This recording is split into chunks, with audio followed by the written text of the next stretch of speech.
everybody, this is Sherry, Mother-Daughter Stamping. Today I have a new technique. It is faux tile technique. If you can see, it looks like this is all stamped on a tile background. It's really easy to do, and I'm going to show you how. The stamp that I use today is Thoughts and Prayers. Stampin' Up! Thoughts and Prayers. It's a very versatile stamp. It has this tree image, and it also has this image. And what's nice about this, it also has a lot of verses and sayings that can go along with it. That's really handy and nice to have.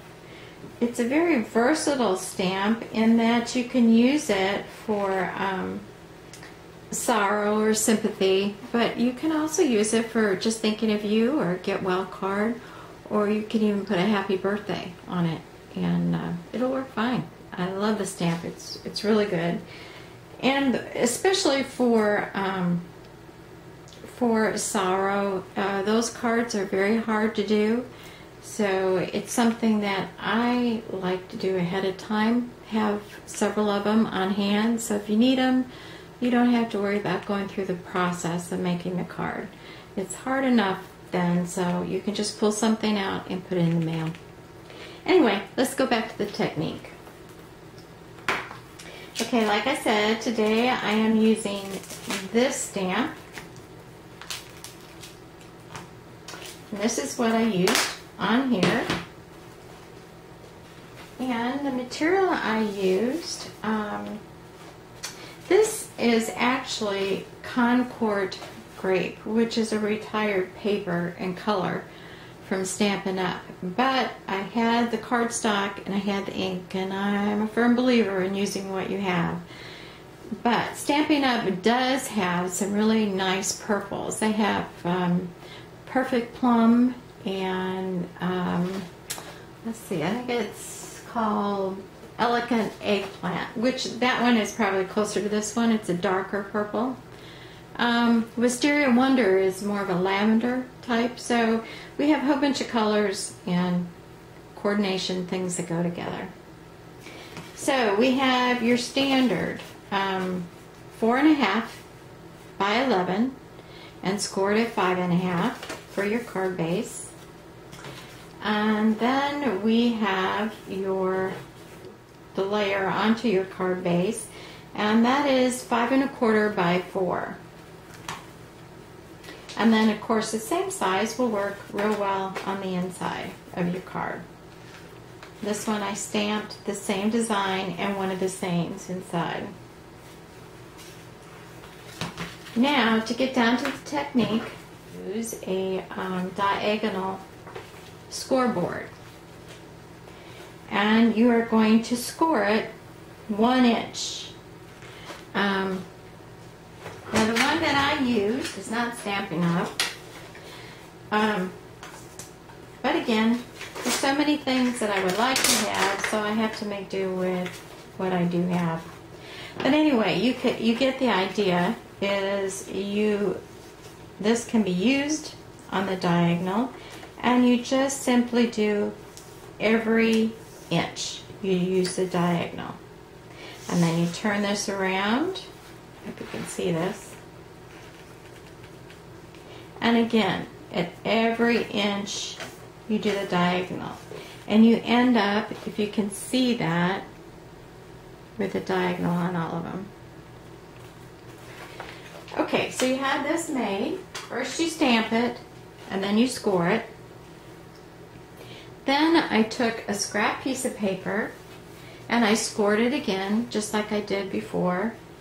But then I took and I cut so I could get the V in there. And this is your mask. What you do is, let's see, we can start here on the bottom.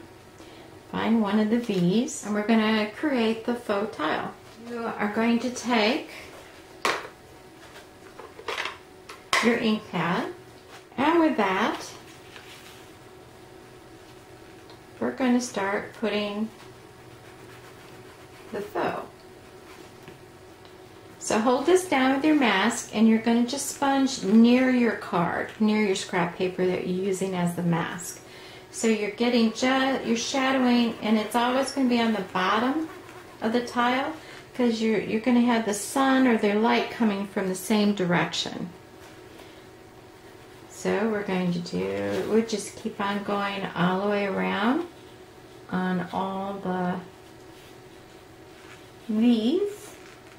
So it doesn't take long. You can do it lightly or you can do it a little bit darker, however you want. But you'll notice when you're all done, it really leaves a nice effect. Makes you look like you're a real artist.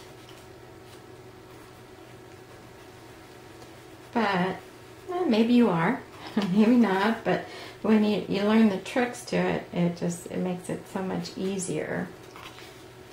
I'm trying to do this without getting my head in the camera.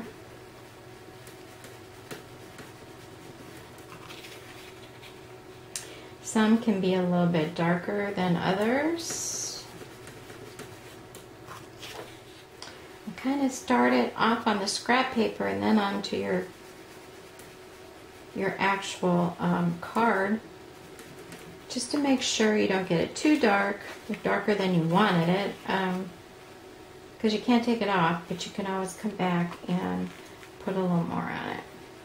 Just keep it close to the edge. I love this purple color. I just think it's pretty.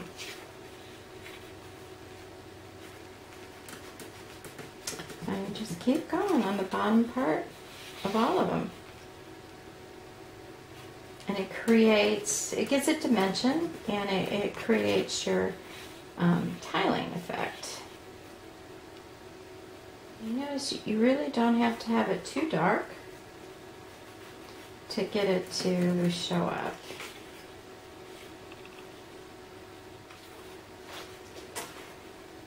And there you go. Very simple, very easy, and fast. And look, already we have the card done.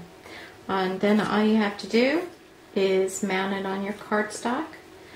Put your saying on here, as in this one. I used a framelit for this. And then for the purple in the background, all I did was cut it in half. On the back, you can push it up so you have a frame around it. And then I just used the 1-inch punch, and I did the same thing. Cut it in half, and then that did the background for the two sides. Added my pearl, and then stamped the inside. And then don't forget to stamp your envelope. And that's it. Really easy. Okay, that was a short one today. Thanks for coming by. Hope to see you next time. Bye.